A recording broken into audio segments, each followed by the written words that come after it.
The sixth Mark Room video that I'm making is going to be about approaching two boats approaching on port here. So if you look at 18.1, there are a bunch of situations where Mark Room does not apply.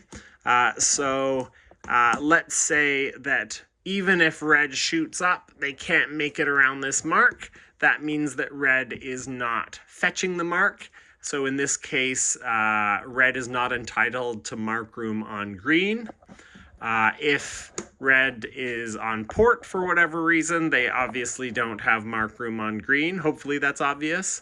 But the thing that they haven't ruled out is if two boats are on port, then the inside boat gets room, or the clear ahead boat. And remember, it's when the first of them enters the zone. The clear ahead boat gets room. But that's a bit misleading because room to sail to the mark doesn't cover room to tack, and room to sail, room to leave the mark on the required side doesn't cover room to tack. So the room is only good until the tacking starts to happen. So I had to zoom out a little bit here.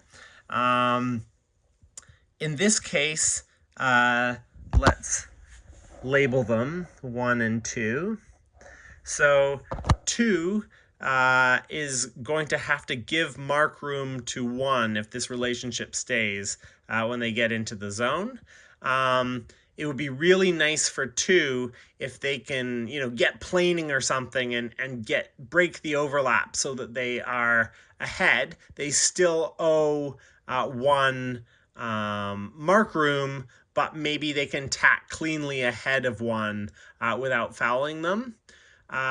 The other situation is if they are not on the ley line, whether 2 is clear ahead and even has Mark Room, because let's say 2 enters clear ahead of 1. This is the dotted line coming off, or maybe I won't make it dotted. This is the line coming off 2's transom. They're clear ahead of 1, so they have Mark Room, but Mark Room doesn't cover room to tack. So 2 is pinned by 1 in this situation. So 1 should yell, "Don't tack, don't tack." For 2 to not be pinned, they need to be able to complete their tack and give 1 room to avoid them once the tack is completed. The reality is that this boat often does a super fast tack and just sort of challenges 1 to either protest me or just sail the course. Not super legal, but that does happen quite a bit.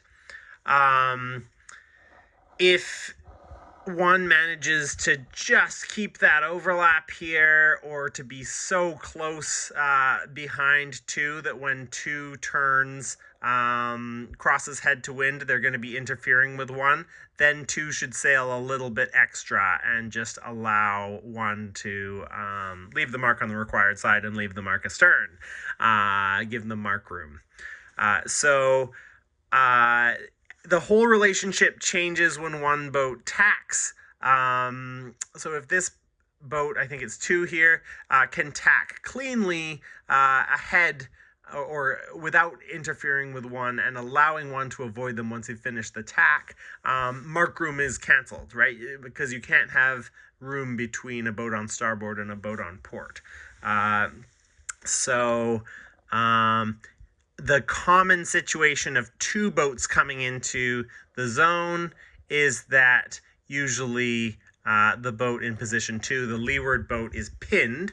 The leeward boat is allowed to head all the way up to head to wind because that's not tacking. If they cross head to wind, then they're the giveaway boat.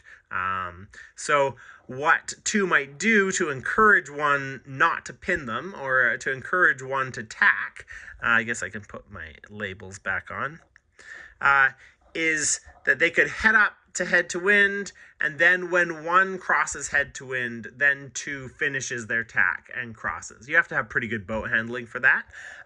So the question becomes, what is the relationship between two boats that are tacking? Pause the video and look that up. No.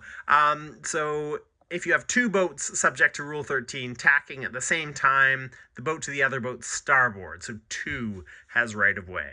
So one would want to make sure that they're not really crowding 2 before they go into their tack. Yeah, I think I will leave it at that.